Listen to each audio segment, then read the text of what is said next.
Strange, but true stories.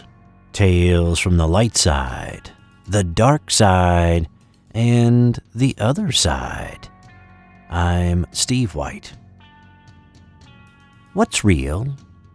What's not? When does artificial blend with reality? What happens when what seems to be real isn't, and what was thought to be impossible is actually happening? What do we trust? Our eyes? Ears? Our memory? The following 2 stories were submitted to us by subscribers to Strange but True Stories and beg answers to those questions. The first story was submitted to us by a young lady. Back in 1997 in Sacramento, California, I worked at a church-run store similar to Goodwill called Deseret Industries. I was 23 at the time. I got a job working at the office answering phones. The office manager worked next to me, and the boss was down the hall. One morning, shortly after I started working there, I walked in and realized I had something written on my right hand.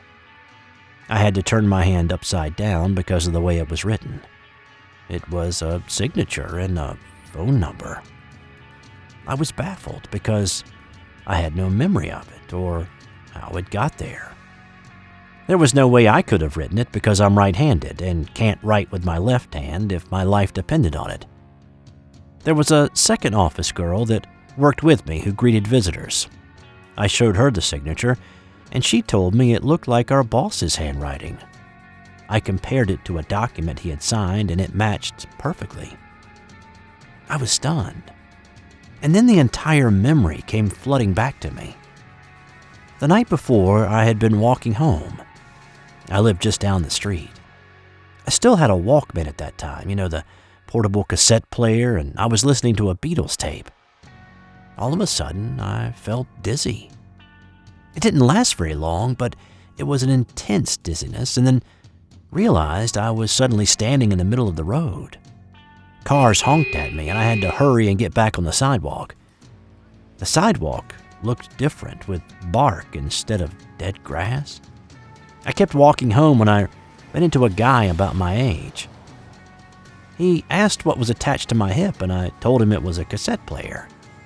He acted like he had never seen one before. I told him what I was listening to and showed him my Beatles tape. He got very excited and wanted to know where I got it.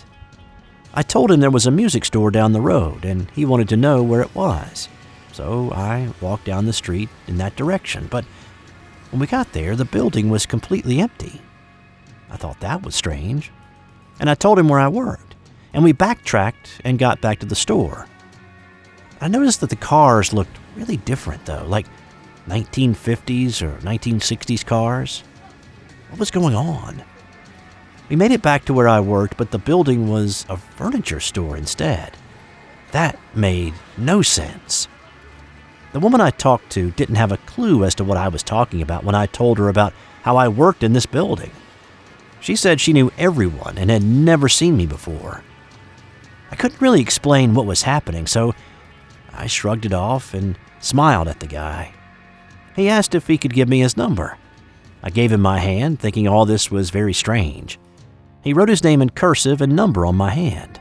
I walked home, and everything seemed to be back to normal. I didn't really think about it or remember much about it until I got to work the next day.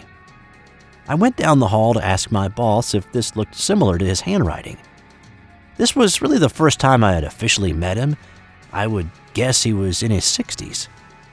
I told him what I remember from the night before, and he freaked out. He had this really scared look on his face as he got out of his chair. "That's not possible. That's how I met my wife," he said. Me and his wife had the same first name.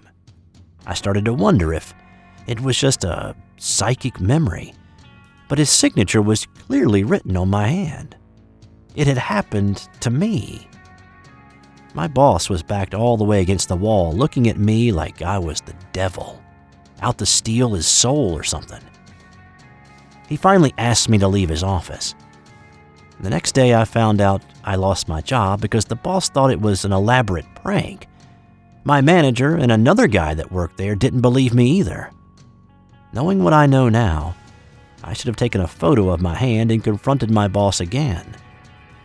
But instead, I wanted to forget the entire thing and just washed it off. I'm 57 years old. Over the decades, I've learned the hard way to trust my impressions and psychic flashes. This is a true story about impressions, or what I call my clear first thoughts. Every single time in my life when I've gotten a very bad feeling meeting a person, it turned out later that person was a psychopath who sought to harm me in some way. On the flip side, every single time I've met people where I got a good first feeling, where I thought we would be friends, it always turned out they were good people who would do good in some way. I used to think, don't judge people by first impressions. But in fact, every single time, without fail, my first feeling about a person turned out to be true. For example, I once worked as a truck driver, and me and my partner went to a warehouse to pick something up. We did that weekly. A man there was quitting his job to take another one, and he decided to celebrate by offering homemade cookies and punch to the employees of the warehouse. I looked at him, and immediately the thought came to my head. He hates the people he worked with. He's poisoned the cookies. Don't eat any. Right then, my partner offered me some cookies. They looked good, and I was hungry, so I ignored my instinct and ate a few of them, but didn't have any punch. The next day, I was sick, maybe the sickest I've ever been for a full 24 hours. I should have gone to the hospital, but I didn't. The guy who brought me the cookies was also sick as a dog. I've had other instances in my life when I had a first impression of a person, ignored it, and ended up regretting that decision. After so many instances, I finally learned to never question my first thought or feeling. You need to understand that to understand an encounter I had with a man in a wheelchair back in 2012. I was living in Portland, Oregon. I used to frequent a 7-Eleven store daily. And behind the 7-Eleven was an alleyway and a hill that the homeless would use to camp. The hill was not large, maybe about 14 feet high, but it was steep climbing to get to the top of it. Below the hill was a Kmart to the north, 7-Eleven was to the west, a large fence to the east, and to the north were some office buildings. Anyway, I was coming out of the 7-Eleven one summer afternoon, and I looked over toward the alleyway and noticed a man. He appeared to be about 60. He had a suntan and huge, almost unhuman ocean blue eyes. He was in a wheelchair, staring at me. He was wearing some short shorts, no shoes, no hat, no shirt. Immediately, the first thought came to me. He is not human. He was sent here to test me. An extremely clear thought impression. By this time, I had come to trust these thoughts. I went back inside, bought a hot dog, 2 cold bottles of water, a few other things. I walked back out to the alley and said, "Hey, would you like some food and water?" He said, "Yes, thank you." He had an old man's voice, very tired sounding. His bone structure seemed old, but his skin did not have a wrinkle or a blemish. He didn't have any body hair and no stubble on his face. I've never seen a homeless person so clean-shaven. I felt that I was being tested to see if I had mercy to those in need. And if I did, then mercy would be dealt to me when my time in need came up. So I handed him the waters and hot dogs and chips. I looked at him very closely. His skin was perfect. And he had a perfect tan everywhere, like he had a fake spray-on tan you get at one of those salons. He had no freckles or dark blemishes of any kind. He was a Caucasian man, but he had this immaculately even tan. Again, his ocean blue eyes were massive, bordering on freakishly large. He had no left arm below his elbow and no right leg past the knee, but yet he had no surgery scars. There were no scars or lines on his skin where his limbs were amputated. The skin was smooth and perfectly rounded off. His hair was brown, of universal color, exactly, and was perfect. I can't describe it any way else. No gray hairs. His bone structure seemed to be a man of 60, but his hair was monotone, perfectly medium brown, and seemed to be perfectly combed. No gray hairs whatsoever, not one hair out of place. His hair was not wet and didn't appear to be gelled. His hair was all perfectly even. And again, no facial hair, no stubble whatsoever. His skin was perfect in tone, which, if he was in the sun all the time, the skin exposed to the sun would be darker than his skin not so exposed. Nope, all the same tone, without any lines, scars, or blemishes. His wheelchair was not an electric chair. He had no joystick, no buttons, no motor. Yet he had only one good arm. I wondered how he got around. As he was thanking me for giving him the food and water, I got the recurring thought yelling in my head. He is not human. He is not human. He was sent here to test you. If you pass the test, he will disappear. I didn't even say goodbye to him. This overwhelming feeling was shocking. So I got back into my car and I drove down the alley toward the Kmart. And I glimpsed into the rearview mirror.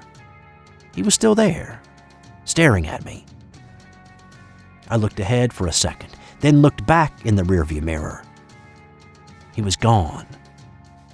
I immediately stopped, threw it into reverse, and went screeching up the alley, backwards, until I came to where he was just a few seconds before.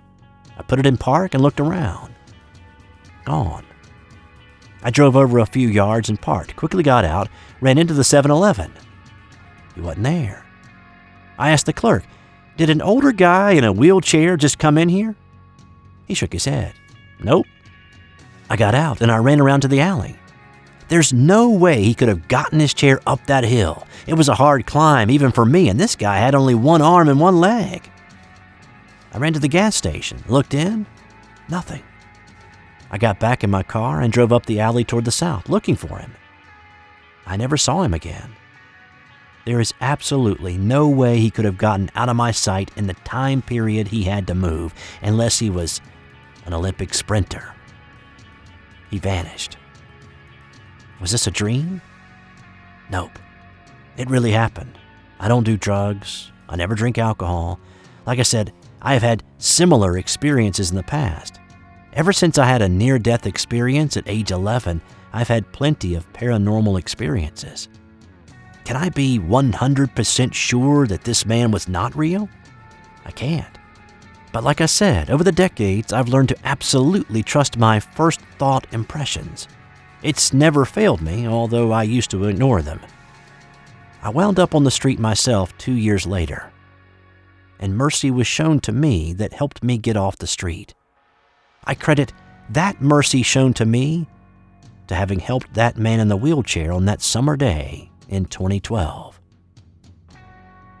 This has been another strange but true stories submitted to us by viewers just like you. Have you had something unexplainable happen to you? We would love to hear about it. Send us your account to strangebutTrueStories2@gmail.com. Let us know what you thought of these stories in the comments below.